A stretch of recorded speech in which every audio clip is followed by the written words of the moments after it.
Hey folks, got an update for you on the action cards. We are now crossing the 50% line on our conversions, and we've made some pretty significant headway on the systems design, and we'll get into that today. But I do have something else to show you, so I'm just going to flip our thing around here.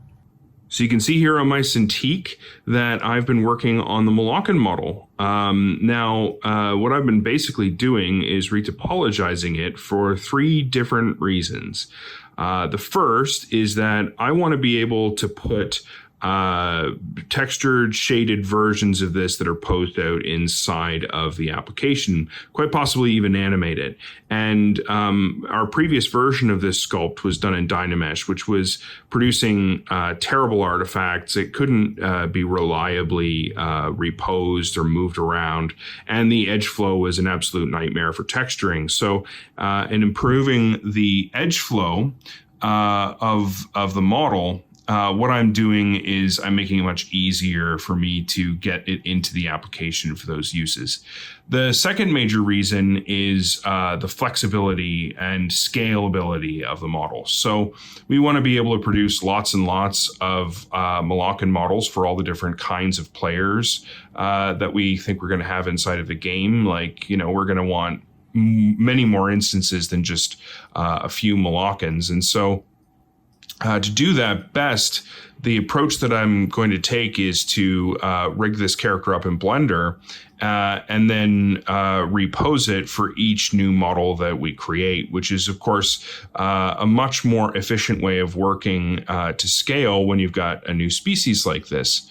The trouble is, if the edge flow is poor, the posing is also poor. So this facilitates that. It also keeps the poly count quite low.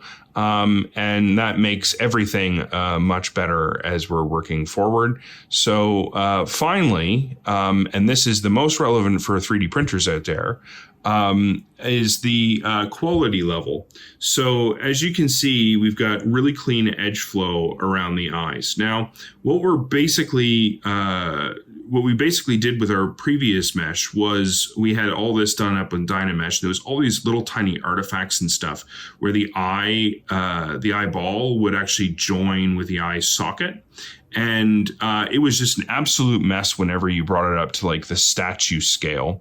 So if I turn off this and then I ramp up the subdivisions on the model so we get a nice high resolution, you can see that we have much cleaner edge flow around those eyes. It's a much cleaner look when it finally gets out to a full 3D print.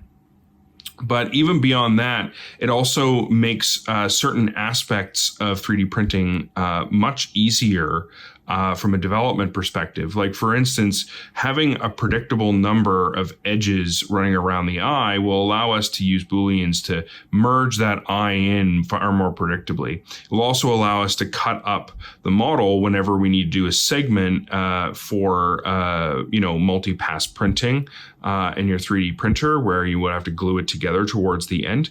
Those lines are much more controllable, much more predictable, and we can control where they are. So for all these reasons, I retopologized the Molochan model, and in the coming weeks, I am going to be reposing and completing many of the models that you may have already seen in some of my earlier videos. So stay tuned.